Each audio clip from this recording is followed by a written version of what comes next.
Chers frères et sœurs, bonjour à tous et à toutes. Heureux de vous retrouver ce matin encore pour partager une nouvelle vitamine autour de la parole de Dieu.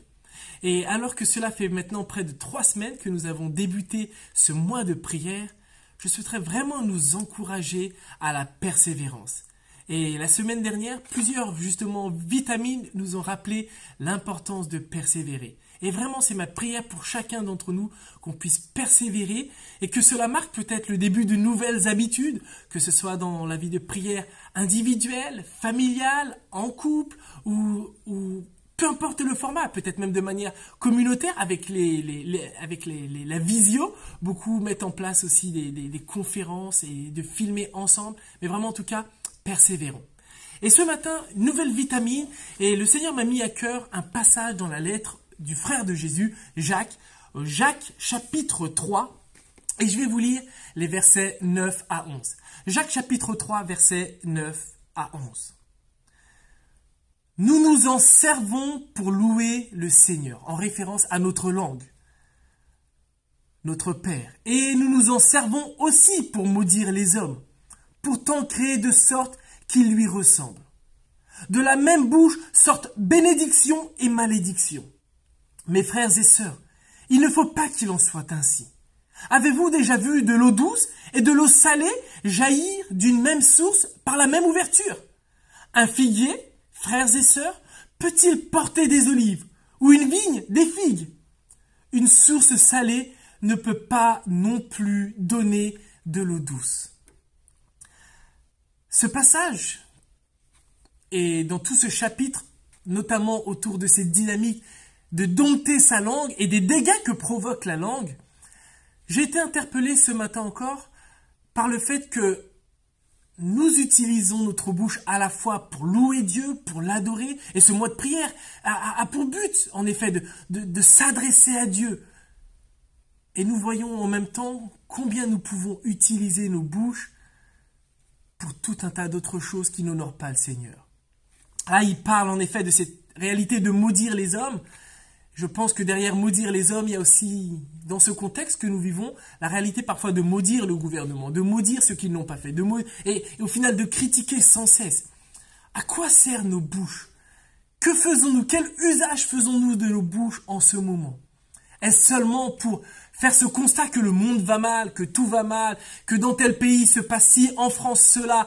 Je n'ai jamais eu autant de discussions avec des personnes qui me parlent de théories, non pas seulement du complot, mais voici comment on veut nous manipuler, etc., etc. Je ne suis pas naïf. Le monde dans lequel nous vivons va mal, et seul un aveugle, sourd et complètement déconnecté de la réalité dans un coin isolé ne pourrait pas s'en rendre compte. Mais en même temps, conscient de cette réalité, je me dis qu'en tant que chrétien, est-ce que notre rôle, c'est seulement de parler sans cesse de cela? Est-ce que c'est seulement d'alimenter ces discussions, d'alimenter j'allais dire parfois même ces fake news, malheureusement, de les transférer, de les commenter sans cesse? Je pense que lorsque Jacques voulait aussi mettre l'accent sur la réalité des pièges de la langue, c'était que nos bouches, en tant que chrétiens, doivent avoir un autre usage. Et alors que ce mois vraiment nous enracine plus, et je le prie pour chacun de nous et pour ma propre vie, dans la présence de Dieu, dans l'intimité, dans cette communion avec lui, je prie qu'il cela serve en même temps à purifier nos bouches, à purifier nos langues. Ce n'est pas le fait de ne plus dire, de ne pas dénoncer ce qui va mal. C'est important de pouvoir le faire, et il faut le faire. Il faut oser dénoncer ce qui va mal. Mais que ce ne soit pas seulement prononcer ce qui ne va pas. Toujours le négatif.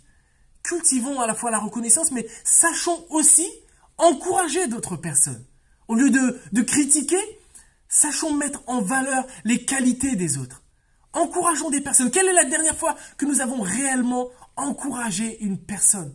L'avoir mis en avant par nos paroles. Spontanément, intentionnellement. Que cela soit dans le foyer, auprès de nos enfants, auprès de nos femmes, auprès de nos amis, auprès de nos collègues. Valoriser ce que les autres font. Savoir les encourager. Et qu'au lieu, en effet, de cultiver la peur, de proclamer le message d'espérance. D'exalter Jésus-Christ. De parler combien nous avons un Dieu qui est beau. Un Dieu qui est bon, un Dieu qui est grand, qui est puissant, qui est sage. Parler de Dieu, parler de Jésus-Christ sans cesse. Je prie que ce soit quelque chose que nous puissions apprendre à beaucoup plus faire. Et ainsi, de démontrer que cette réalité de la source, que notre source provient de Jésus-Christ. Que c'est lui qui fait de nous de nouvelles créatures. Et qu'ainsi nos paroles puissent révéler ce que nos cœurs sont en Jésus. Ces nouveaux cœurs, ces cœurs de pierre qu'il a arrachés, qu'il a mis en nous, ces cœurs de chair. Oui, que notre amour pour Dieu se manifeste par nos paroles. C'est ma prière pour nous et prenons le temps vraiment de demander à Dieu plus de sagesse dans nos paroles et que nos langues servent non seulement à le glorifier, mais à le refléter jour après jour. Bonne journée à tous mes amis et ce soir encore 20h30, on persévère et on vit à travers nos paroles des choses différentes. Soyez bénis.